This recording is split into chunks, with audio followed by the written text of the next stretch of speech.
हमारी एक छोटी सी पान की दुकान थी जो मेरे दादा के टाइम की थी।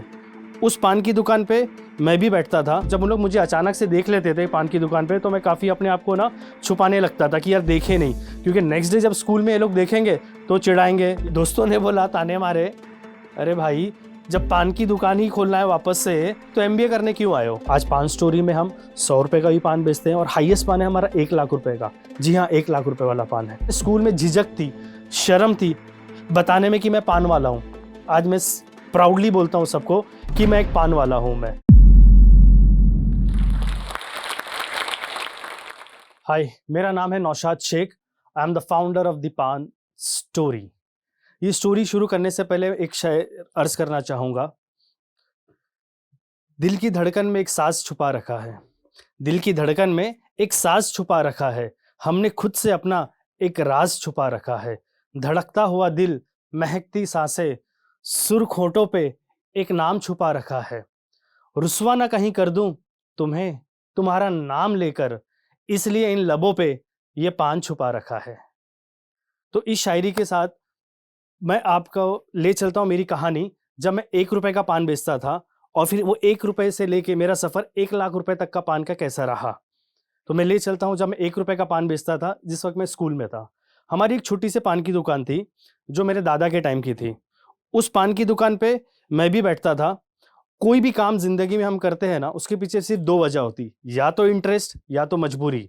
और मेरे केस में पान लगाना मजबूरी थी, क्योंकि मेरे बड़े पापा की तबीयत ठीक नहीं रहती थी। तो हमारी पान की दुकान में बहुत ज़्यादा गर्दी होती थी, तो उनको मैनेज करना ना बहुत मुश्किल होता था। और बड़े पापा की सारी लड़कियां ही बड़ी थी और बच्चे दोनों छोटे थे। तो फिर मैंने पान लगाना सीखा, जो मजबूरी थी। और पान लगाते वक्त मुझे एक शर्म भी थी, टू बी हॉनेस्ट बहुत ही ज़्यादा शर्म आती थी, क्योंकि हमारी पान की दुकान रोड पे थी। तो जब भी कोई स्कूल का मेरे स्पेशली कोई गुजरता था, वो रिक्शा का एक वे है, तो चाहे लड़का हो या लड़की हो, जब उन लोग मुझे अचानक से देख लेते थे पान की दुकान पे, तो मैं काफ़ी अपने आप को ना छुपाने लगता था कि यार देखे नहीं, क्योंकि नेक्स्ट डे जब स्कूल में ये लोग देखेंगे तो चिढ़ाएंगे या तो बोलेंगे। और उनको फेस करना ना एक बहुत बड़ा चैलेंज होता था। तो कभी कभी जब आप पान लगाते हो बहुत ज़्यादा तो हाथ लाल हो जाते हैं। तो जब मैं स्कूल में जाता था, तो जिन्होंने देख लिया उनको तो आप ना नहीं कर सकते, ना झुटला सकते हो। तो जो ये क्या है नौशाद, ये हाथ में लाल लाल, तो मैं बोलता अरे मेरी मेहंदी की दुकान करके मैं बोलता था, क्योंकि शर्म आती थी, बहुत ज़्यादा शर्म आती थी। तो वो फेज़ एक ऐसा था, लेकिन मजबूरी भी थी कि पान लगाना है, सपोर्ट करना है फैमिली को। तो वहाँ से मैंने पान की एक थोड़ी बहुत निटी-ग्रिटी सीखी। फिर पान लगाते-लगाते कॉलेज भी गया। कॉलेज जब गया 12th में, तो बहुत ही कम मार्क्स मिले मुझे। तब मेरा अरमान था इंजीनियर बनूँ, लेकिन मार्क्स इतने कम थे कि इंजीनियर का ख्वाब ख्वाब ही रह गया। फिर एक नया ख्वाब पैदा हुआ कि मुझे एमबीए करना है। और एमबीए करने के लिए मुझे एक बंदे ने एक बहुत ही अच्छी एडवाइस दी, और ज़िंदगी में एडवाइस कहीं से भी आए, उसको ले लेनी चाहिए। उसने कहा चाहे आप बीकॉम करो, बीए करो, बीटेक करो, बीएससी करो, आप एमबीए कर सकते हो। तो मैंने 12th साइंस छोड़ के कॉमर्स में आ गया। अगर मैं कॉमर्स में नहीं आता तो एमबीए तो छोड़ो, मैं ग्रेजुएट भी नहीं हो पाता। मैंने फिर एमबीए किया, और एमबीए के वक्त एक बहुत बड़ा चैलेंज जो मुझे पता था हमेशा से आएगा, वो आएगा फाइनेंस का, क्योंकि MBA is a very expensive course. और हमारी उतनी स्थिति नहीं थी, या फाइनेंशियली हम इतने स्ट्रांग नहीं थे कि पैसे कैसे करेंगे। लेकिन मुझे एक अंदर से कॉन्फिडेंस था कि मेरी एक आदत है कि उस मंजिल तक पहुंच जाओ, फिर होगा नहीं होगा बाद में सोचेंगे। अक्सर हम क्या करते हैं, जैसे 100 किलोमीटर दूर जाना है, हम पहले किलोमीटर में सोच लेते हैं यार मैं कैसे पहुंचूंगा, क्या होगा। मेरा क्या, पहले पहुंच जाओ, जो होगा देखेंगे। अगर आप में जोश है, जज्बा है, हिम्मत है और सब्र है, कुदरत भी आपका सपोर्ट करती है। यहाँ मेरे को सपोर्ट करने आए मेरे दोस्त, फैमिली ने। जैसे एमबीए में 4 सेमेस्टर होते थे, हर सेमेस्टर में 50,000 ऐसे करके भरना होता था। फर्स्ट सेमेस्टर में घर वालों ने किसी तरह जद्दोजहद करके मैनेज कर दिया। अब आ गया सेकंड सेम, अब क्या करूं। अब वही दिन कि पैसे भरूं तो कैसे भरूं, एक बहुत ही बड़ी दुविधा से गुजरते हुए फिर मेरा कॉलेज का फ्रेंड था जफर खान। उसने बोला कोई बात नहीं, मैं बात करके अपने डैडी से कराता हूँ। तो 50,000 वहां से आ गया। तो पहला साल तो निकल गया। अब थर्ड सेम आया, फिर 50,000 भरने। अब क्या करूं, अब किस डायरेक्शन में जाऊं, नहीं समझ में आ रहा था। फिर मैंने अपने एक स्कूल दोस्त को फोन किया, अरशद, वो तब तक दुबई में कमा रहा था। उसने बोला ठीक है कोई बात नहीं, मैं भेजता हूँ। तो थर्ड सेम निकल गया। अब स्टोरी बची लास्ट कि अब मैं कैसे करूं। मैंने फिर सोचा कि यार अरशद से भी नहीं मांग सकता, जफर से भी नहीं मांग सकता, क्योंकि आपने ऑलरेडी एक बार ले चुका है। तो फिर मैं काफ़ी ट्रस्ट में गया, जो एजुकेशनल ट्रस्ट होते हैं। उनके पास गया कि मुझे 50,000 की ज़रूरत है, मुझे फीस भरने। तो उनका भी कहना सही था कि अगर आपको 50,000 देंगे, क्योंकि एमबीए के बदले हम किसी और 50 बच्चे को पढ़ा सकते हैं, तो आपको हम नहीं दे सकते। और दूसरा पॉइंट, आप इतने मेरिटोरियस भी नहीं हो कि आपके मार्क्स भी अच्छे नहीं है, तो उन्होंने नहीं दिया। फिर मैं हताश निराश बैठा हुआ था। फिर अगेन जफ़र के साथ बैठा हुआ था, तो उसके अब्बा बोले क्या हुआ, क्यों परेशान हो बेटा? बोला कुछ नहीं, फीस का इंतज़ाम नहीं हो पा रहा है। बोले कोई बात नहीं, कल आ जाना। तो उन्होंने कल बुलाया और फिर वो फीस वो मेरा पूरा हो गया। फिर एमबीए के बाद मुझे मल्टीनेशनल में जॉब मिली, कैंपस प्लेसमेंट हायर से। बहुत अच्छी जॉब रही। मैंने ही पहले साल ही मेरे दोस्तों का पैसा उतार दिया। लेकिन मैं एक बात ज़रूर बोलूँगा, पैसा तो उतार दिया मैंने जो भी उनसे लिया था, लेकिन शायद उसका उनका जो एक फ़ेवर होता है ना, वो शायद कभी ज़िंदगी में आप नहीं उतार सकते। आप बिलियनर बन जाओ, but you will not able to repay their favour, क्योंकि उन्होंने उस वक़्त सपोर्ट किया। अगर वो नहीं करते तो शायद मैं यहाँ पे जो स्टॉक में भी आज नहीं होता। उसके बाद जो एक सफ़र हुआ कि एमबीए के वक़्त हमें ना एक प्रेज़ेंटेशन बनाना था। एक प्रेज़ेंटेशन में ये था कि आप अपनी पसंद का कोई भी टॉपिक ले सकते हो। तो मैंने सोचा कि जो मेरी पान की दुकान है छोटी से, उसी का एक मैं प्रेज़ेंटेशन बनाता हूँ और वही प्रेज़ेंट करता हूँ एक लग्ज़रियस वे में। जब मैंने क्लास में प्रेज़ेंट किया, तो पूरी क्लास हँसने लगी। दोस्तों ने बोला, ताने मारे, "अरे भाई, जब पान की दुकान ही खोलना है वापस से, तो एमबीए करने क्यों आए हो?" तो मैंने ये बोला, "पान की दुकान खोलना है इसीलिए एमबीए करने आया।" तो ऐसी मस्ती-मज़ाक में चलती रही। लेकिन जो प्रोफ़ेसर थे, प्रोफ़ेसर साइरस गोंडा, उनको मेरा कांसेप्ट बहुत अच्छा लगा। उन्होंने मुझे कहा, "Naushad, this is a great concept, you should do it." और वो एक बात उनकी ज़हन में या दिल में कहीं न तो कहीं है ना जाके चिपक गई। लेकिन जब मैंने देखा एमबीए के बाद मल्टीनेशनल में जॉब मिल गई, बहुत अच्छा पैसा मिलने लगा। पहले हायर में काम किया, हायर में काम करते हुए वर्लपूल से कॉल आ गया, वर्लपूल में चला गया, वर्लपूल के बाद एलजी में चला गया, एलजी के बाद एचपी में चला गया। तो वो कॉर्पोरेट मेरा लैडर है ना, बहुत स्मूथली और बहुत फास्ट ग्रो कर रहा था मैं। तो एक कंफर्ट ज़ोन भी कहीं न तो कहीं आ जाता है। लेकिन साथ में जो एक पान की दुकान का जो पीपीटी मैंने बनाया था ना, वो कहीं न तो कहीं ये कर रहा था कि यार इसको मैं रियल लाइफ़ में कब लाऊँ? मैं काफ़ी सारी वीडियोज़ देखता था, किसी ने कुछ छोटा से किया, वायरल हो जा रहा है, किसी ने ये किया, तो मुझे लगता था मैं भी कर सकता हूँ, पर मैं कर क्यों नहीं रहा हूँ? मैं कॉर्पोरेट तो सभी कर रहे हैं, मैं भी बहुत अच्छा कर रहा था। मैंने जब लास्ट जॉब छोड़ी तो मेरा ऑलमोस्ट 2.5 लाख का पैकेज था पर मंथ। तो मैं फिर एक दुविधा भी थी ना कि क्योंकि पेरेंट्स ने इसके लिए पढ़ाया कि मैं पान की दुकान पे ना बैठूँ, और काफ़ी हद तक का उनका सपना मैंने साकार भी कर दिया। और अब मैं वही कोशिश कर रहा हूँ कि वापस से पान की दुकान पे जाना। तो काफ़ी चैलेंजिंग था, काफ़ी मुश्किल था। लेकिन वाइफ ने सपोर्ट किया कि अगर आपका अरमान है या दिल आपका बोलता है तो एक बार ट्राई कर लो। उस वक़्त मेरी उम्र थी 35 ईयर्स, आज मैं 40 ईयर्स का हूँ। तो फिर मैंने कैलकुलेशन किया कि अभी एज फैक्टर मेरे साथ है, अभी मैं रिस्क उठा सकता हूँ।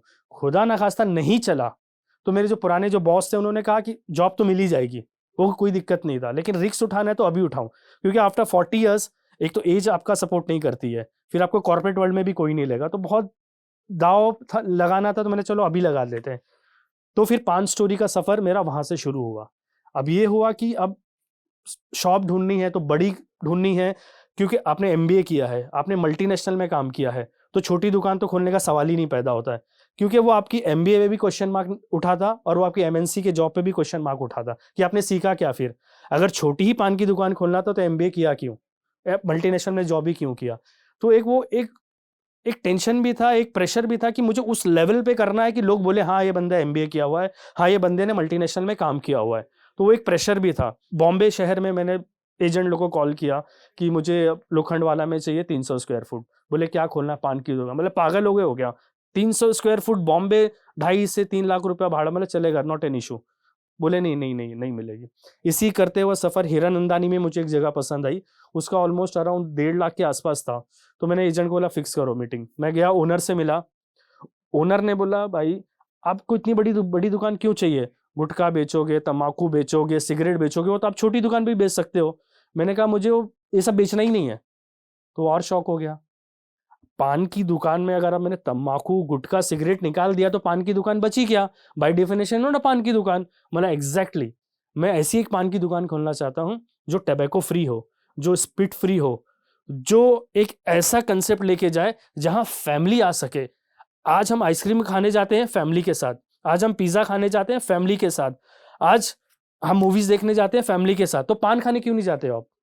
उसकी वजह है क्योंकि एम्बियंस नहीं होता है, वहाँ कोई गुटखा फेंक रहा है, कोई धुआं उड़ा रहा है। हम कभी नहीं चाहेंगे हम अपनी फैमिली को उस जोन में या उस माहौल में लेके जाएं। आज आपकी वाइफ या आपकी बहन पान की बहुत शौकीन होगी, लेकिन आप बोलते हो आप रुको, आप कार में बैठो, मैं लेके आता हूँ, but you will not take to them to that place. तो मुझे ये कंसेप्ट एक ऐसा डिजाइन करना था कि फैमिली हमारे साथ है। तो जब ये साहब को मैंने सब एक्सप्लेन किया, हीरा नंदानी वाले साहब को, तो उन्होंने बोला नहीं सॉरी, हम आपको नहीं दे सकते, कि बिकॉज आई डाउट कि आप भाड़ा मुझे कहाँ से निकाल के दे पाओगे, या तो आप अफीम बेचोगे, सॉरी टू यूज, बट उन्होंने ये वर्ड किया, आप अफीम बेचोगे भाड़ा निकालने के लिए। मतलब सर मैं अफीम नहीं बेचूंगा। तो उनका था माइंडसेट था, उन्होंने भी नहीं दिया। तो ये मुझे 4 से 5 महीने लग गए। फिर मैं माहिम पहुंचा, एक दोस्त ने बोला एक शॉप खाली हो रही है, अगर आपको चाहिए तो देख लो। तो मैं देखा शॉप में, बोला ठीक है। वो शॉप ओनर का भी यही कंसर्न था कि मुझे भाड़ा कहाँ से दोगे आप। तो मैं बोला 1 साल का भाड़ा आप लिख के ले लो, अगर मैंने 1 साल के पहले छोड़ दिया तो 1 साल का भाड़ा आप मेरे से ले लेना। ये डील पे मैंने वो शॉप ली। फिर अब शॉप तो ले ली, लेकिन मुझे उसको बनाना भी इस लेवल पे था कि लोग बोले यार ये दुकान आज तक हमने देखी नहीं है। तो मेरा एक दोस्त है, आर्किटेक्चर है, उसका नाम है, आर्किटेक्ट है, उसका नाम है सुलेमान, उसको कॉल किया। तो बोला ऐसा क्या ऐसा है, तो उन्होंने बोला ठीक है हम बनाएंगे। उसको मैंने ओपन बजट दिया, एक मतलब ये बजट है। मैं पहला एक ऐसा बंदा था जो आर्किटेक्ट को बोला टाइम ले, शॉप का रेंट चालू है, मतलब टाइम ले, क्योंकि मैं गलती से भी गलती नहीं करना चाह रहा था, क्योंकि ये मेरे लिए ड्रीम प्रोजेक्ट था, क्योंकि मेरा करियर दाव पे है, एज दाव पे है, हर चीज स्टेक पे है। तो मैं कोई भी किस्म का रिस्क नहीं उठाना चाहिए, पैसा जाएगा जाने दो। और पैसा तभी था, मैंने अच्छा खासा पैसा तभी तक कमा चुका था, तो मुझे वो दिक्कत नहीं थी। वो शॉप को बनने में 2.5 महीना लगे, 2.5 महीने मैंने बंद शॉप का मैंने भाड़ा दिया। जो एरिया के थे वहां के माहिम के, बोले पान की दुकान बना रहा है कि ताजमहल बना रहा है। तो ये भी एक कंसर्न सब लोग, और फिर बाद में इतनी बड़ी पान की दुकान, फिर जब पान की दुकान बनी तो लोगों को अंदर आने में डर लगने लगा कि यार इसके अंदर कम से कम 200 रुपए का पान स्टार्टिंग होगा। क्योंकि जब आप आओगे द पान स्टोरी में, तो आपका तस्वुर में भी आपने ऐसी पान की दुकान नहीं देखी होगी। It will give you a feel of A 5 star hotel. और वो ऐसी पान की दुकान बनी कि जहां आप, एक बच्चा है उसके लिए भी पान है, अगर आप डाइट पे हो या डायबिटिक हो उसके लिए भी पान है, अगर आप चॉकलेट लवर हो तो आपके लिए भी पान है, अगर आपको ट्रेडिशनल पान चाहिए उसके लिए भी पान है, अगर आप सोशल मीडिया वाले हो तो आपके लिए भी पान है, अगर आप प्यार मोहब्बत में हो तो आपके लिए भी पान है। आप बोलो मुझे ये पान चाहिए, आपको वो पान मिलेगा। अपार्ट फ्रॉम टबैको आपको हर चीज मिलेगी। हमको सबसे पहला जो प्रोजेक्ट मिला, ये काफी वायरल हुआ, यूएस, यूके, सिंगापुर, सऊदी, हर जगह से लोग हमारे पास पान खाने आते हैं और पान लेके जाते हैं। ये मेरा हमेशा से एक अरमान था, क्योंकि जैसे हम गांव जाते हैं ना, तो हमारे यहाँ एक पेड़ा वाला बहुत बहुत फेमस है। तो मैं सोचता था यार पेड़ा लेने के लिए हम लोग ऑलमोस्ट इसके पास 100 किलोमीटर आते, क्यों ना मैं कुछ ऐसा खुद का डेवलप करूं कि लोग मेरी भी चीज ले जाए। और आज मुझे इतनी खुशी होती है ना जब लोग मेरा प्रोडक्ट यूएस ले जाते हैं एज ए गिफ्टिंग सोल्यूशन, कोई यूके लेके जाता है, कोई वीडियो अपलोड करता है, कोई फोटो लेता है। आज ऐसा स्पॉट बन गया है, सेल्फी स्पॉट भी बन गया है, और पूरे फैमिली के साथ आते हैं। डॉक्टर भी है तो भी अपने बच्चे को लेके आ रहा है, कोई इंजीनियर है वो भी अपने बच्चे को लेके आ रहा है। नॉर्मल पान की दुकान में कभी भी डॉक्टर तो आपको शायद जल्दी दिखेगा भी नहीं, दिखेगा लेकिन अपने बच्चों को कभी भी कोई लेके नहीं जाएगा। तो एक कंसेप्ट को हमने चेंज किया, और इसके आगे जब हम बढ़े तो हमको सबसे पहला प्रोजेक्ट मिला डेस्टिनेशन वेडिंग, जो बहुत ही ट्रेंड में है, जो ऑलमोस्ट 1 लाख करोड़ के ऊपर की इंडस्ट्री है। और as per Modi ji made in India wedding ये और भी बड़ी होती जा रही है। हमको पहला प्रोजेक्ट मिला कोची का, वो मेरे लिए बहुत बड़ी बात थी। हम यहाँ से कोची गए, पान लगा के आए, बहुत अच्छा रहा। 2019 के एंड में जनवरी और फरवरी में हम ताज फलकनुमा में गए, हर्ष मरीवाल साहब के लिए वेडिंग किया, लखानी फैमिली के लिए नागपुर में वेडिंग किया, हल्दीराम नागपुर के लिए वेडिंग किया। सब कुछ सेट हो गया, बिजनेस एकदम पीक पे आ रहा था, उसी में कोरोना आ गया। तो हमारी जो पूरी मेहनत थी वापस बैक टू हम जीरो पे आ गए। पर अगेन मैं हमेशा एक चीज जरूर बोलूंगा, फैमिली के अलावा आपको जिंदगी में अच्छे दोस्त होना बहुत इंपॉर्टेंट है। अगर आपके पास अच्छे दोस्त हो, प्रॉब्लम कितनी भी बड़ी हो, आपको वो बाहर निकाल लेंगे, इतना तो श्योर है। और इस मामले में शायद मुझसे ज्यादा लकी कोई भी नहीं होगा। कोरोना आ गया, दोस्तों ने फाइनेंशियली, इमोशनली उन्होंने सपोर्ट किया। जो मेरा डिजाइन बनाता है, जैसे लोगो वगैरह जो डिजाइन बना, उसका कॉल आया, प्रेडी नाम है उसका, उसने बोला नौशाद भाई आपको जितना बनवाना है बनवा लो, पैसा बाद में देख लेंगे। तो it's a big deal for me. तो उसने आज तक काफी कुछ बनाया, फिर जैसा जैसा आते गया उसको पैसा देके गया, दोस्तों ने सपोर्ट किया। वो कहते हैं ना, डूबते को तिनका का सहारा काफी है। तो पान स्टोरी को जो सपोर्ट मिला कोरोना के टाइम पे, हम सस्टेन कर गए। हमारे आसपास मैंने देखा दुकानें बंद हो गई, काफी दोस्तों के बिजनेस बंद हो गए, लेकिन हम टिके रहे क्योंकि मुझे पता है कि that we are on right track. हमको पता है कि हम एक ब्रांड बन गए। कोई भी बिजनेस करने के लिए आपको दो चीज बहुत इंपॉर्टेंट है, बेस और ब्रांड। हम बेस इतना नहीं बना पाए थे, लेकिन ब्रांड हम बहुत बना चुके थे। अगर आपका ब्रांड स्ट्रांग है तो आप पूरे वर्ल्ड पे कैप्चर कर सकते हो। और टचवुड, पान स्टोरी एक इतना स्ट्रांग ब्रांड है, आप हिंदुस्तान के कोई भी सिटी में जाओ, एटलीस्ट एक बंदा होगा जो द पान स्टोरी को जानता है। सिर्फ हिंदुस्तान के नहीं, आप यूएस में कोई एटलीस्ट एक बंदा होगा जो द पान स्टोरी को जानता है।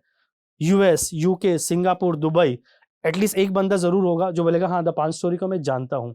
तो हमने वो एक लेवल क्रिएट किया हुआ है। अभी हमारे पास रिसेंटली 5 महिलाएं आई थी, सारे फॉरेनर्स थे, एनआरआई थे। उन्होंने बोला हमने आपका नाम यूएस में सुना है, हम ताज में रुके हैं, पर हमें किसी ने बोला कि द बॉम्बे जब आप जाओ द पान स्टोरी जाना। तो वो लोग आए, पान खाए, एक कल्चर को फील किया। ये एक ऐसा कल्चर है पान का, कोई नया नहीं है। ये इतिहास के पन्नों में आप जाओगे तो 5,000 साल पुराना है। लेकिन वक्त के साथ जैसी जैसी पान में टबैको ऐड होते गया, इल इफेक्ट्स ऐड होते गया, पान की इमेज डाउन हो गई और पान नीचे टपरी तक चला गया। हमारी कोशिश है, पान जो एक रॉयल चीज थी, जो है, जो रहेगी, अगर आप उसको राइट वे में ले जाओ तो ये उस मुकाम पे वापस पहुंच सकती है जिस मुकाम पे थी वो। आज द पान स्टोरी में, जब मैं पहले 1 रुपए का पान बेचता था, तब हमारी स्थिति फाइनेंशियली हमेशा, क्योंकि 1 रुपए का पान, 5 भाई 2 बहन, तो it was always a difficult challenge. आज पान स्टोरी में हम 100 रुपए का भी पान बेचते हैं और हाईएस्ट पान है हमारा 1 लाख रुपए का। जी हाँ, 1 लाख रुपए वाला पान है। अब आप बोलोगे 1 लाख रुपए में होता क्या है? तो सिंपल वर्ड है, उसके अंदर प्यार होता है, बहुत सारा प्यार होता है उसके अंदर। जब आप देखोगे, फील करोगे, तो आपको पता चलेगा कि 1 लाख का पान क्यों है। पहले हम ऐसा होता था कि जैसे शॉपिंग करने जा रहे हैं, बहुत बार ऐसा होता था कि पहले टैग देखते थे, अरे 100 रुपए का, अरे 200 रुपए का, तो टैग देख के शॉपिंग करते थे। पर टचवुड, पान स्टोरी में आने के बिना टैग देखे भी हम शॉपिंग कर लेते हैं। और एक स्टेटस मिल गया है पान वालों को। पहले में, जैसे मैंने आपको बताया ना, स्कूल में झिझक थी, शर्म थी बताने में कि मैं पान वाला हूं। आज मैं प्राउडली बोलता हूं सबको कि मैं एक पान वाला हूं मैं, और दिल से बोलता हूं, सबको बोलता हूं यस आई एम एमबीए पान वाला। तो ये मेरी कहानी है, द पान स्टोरी। आज हम काफी बार देखते हैं कि कोई बीटेक पूरी पानी बेच रहा है, कोई बीए चाय बेच रहा है, कोई एमए वो बेच रहा है, मैं एमबीए पान वाला हूं, एग्जाम्पल। लेकिन मेरा कहने का मतलब ये है कि एमबीए मैंने किया, मैंने मल्टीनेशनल में जॉब किया। मेरी ये मजबूरी नहीं थी कि मेरे पास जॉब नहीं था, मैं मल्टीनेशनल में टॉप पोजीशन पे काम कर रहा था, और वो भी एक नहीं, मैंने 4 मल्टीनेशनल में काम करी है। मैं काफी बार देखता हूं, मैं उनके अगेंस्ट नहीं हूं, ना तो उनके खिलाफ हूं। मेरा कहने का मतलब है, आप बीटेक हो, आप बीए हो, आप व्हाटएवर जो भी हो, आप एमए हो, अब ये मत बोलो कि जॉब नहीं थी इसके लिए मैं पान बेच रहा हूं, या मैं इसके लिए चाय बेच रहा हूं, या इसके लिए मैं पानी पूरी। ये आपका शौक हो सकता है। आपको डिग्री का अगर आप इस्तेमाल नहीं कर पा रहे हो तो कहीं ना तो कहीं कमी आप में है, डिग्री में कमी नहीं है। तो डिग्री के साथ प्लीज खिलवाड़ मत कीजिए। Education is very important, it will be important and it will always be important. आपकी कहानी क्या है? आपकी भी कहानी हो सकती है। अगर आप डॉक्टर नहीं बन पाए, इंजीनियर नहीं बन पाए, सीए, कोई बात नहीं, आपके जो पेरेंट्स का बिजनेस है ना, आप उसी को अपस्केल कीजिए, बहुत पोटेंशियल है उसके अंदर। क्योंकि जो आपका बेसिक जो पेरेंट्स वाला बिजनेस होता है ना, आपके अंदर वो डीएनए होता है। जैसे मेरे में डीएनए था पान लगाने का, मैंने उसी को डेवलप किया। अगर मैं पान वाला नहीं होता, अगर मैं एमबीए नहीं होता, अगर मैं मल्टीनेशनल में काम नहीं करता, तो द पान स्टोरी भी नहीं होती।